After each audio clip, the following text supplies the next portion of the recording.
হরে কৃষ্ণ। নমস্কার বন্ধুরা। তো আজকে আমাদের একটি খুব বিশেষ দিন। আজকে আমরা একটি এক দিবসীয় যোগ নিয়ে কর্মশালা আমরা করতে চলেছি ভিয়াসা কলকাতাতে। তো আমাদের মাঝখানে উপস্থিত হয়েছেন ব্লাইন্ড পার্সনস অ্যাসোসিয়েশনের সব সদস্যরা। তো সবার প্রথমে আলাপ পর্বটা সেরে নেব। প্রথমে চলে যাচ্ছি এই অ্যাসোসিয়েশনের সেক্রেটারি। এই যে অনুষ্ঠানটা আপনারা অনেকে অনেক দূর থেকে এসছেন, তো এখান থেকে আপনাদের এক্সপেকটেশন মানে কি আশা রাখছেন আজকের এই অনুষ্ঠানটা?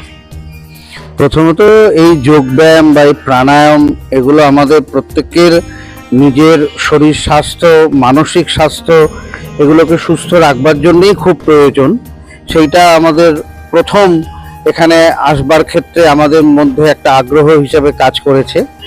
এবং আপনারা জানেন যে আমাদের সংগঠনের ব্লাইন্ড স্কুল আছে, আমরা চালাই ব্লাইন্ড স্কুল। সেখানে বাচ্চা দৃষ্টিহীন ছেলেমেয়েরা পড়াশোনা করে।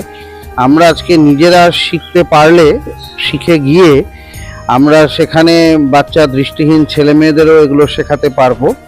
এটাও একটা খুব বড় উদ্দেশ্য। এই উদ্দেশ্যকে সামনে রেখেই আমাদের আশা।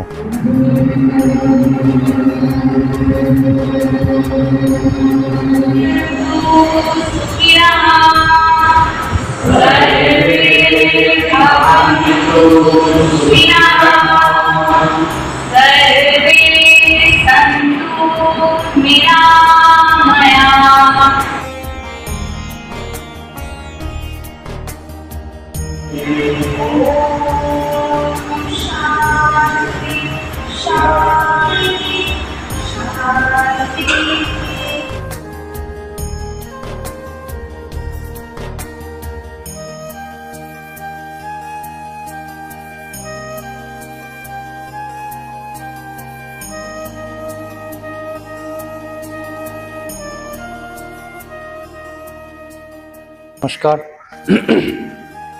আজ বিবেকানন্দ যোগ অনুসন্ধান সংস্থা ব্যাসা কলকাতাতে গোকুল ফাউন্ডেশন বাঁশদ্রোণীর পক্ষ থেকে অর্গানাইজ করা হয়েছিল একটি অন্ধ ভাই বোনেদের জন্য একদিনের যোগের কর্মশালা।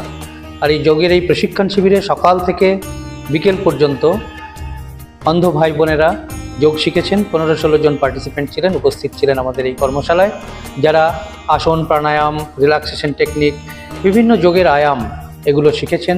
যোগের কনসেপ্ট, হোয়াট ইজ যোগা, যোগ করলে কি হয়, এই সমস্ত কিছু আর সমৃদ্ধভাবে ওনাদের সামনে রাখা হয়েছে। আর সেখানে আমি শেষে যখন ওনাদের সঙ্গে ইন্টারাকশান করলাম, বুঝতে পারলাম যে এত অল্প সময়ে যোগের এত গভীর নলেজ ওনারা নিতে পেরেছেন। এটা আমাদের কাছে খুব আনন্দের। আমরা এটা একটা এক্সপেরিমেন্টাল, পরীক্ষামূলক কর্মশালা করেছিলাম। আমার মনে হয় পৃথিবীর ইতিহাসে এই প্রথম আমরা অন্ধ ভাই বোনেদের জন্য যোগের কর্মশালা আজকে ব্যাসা কলকাতার এই বিল্ডিংয়ে আমরা করলাম।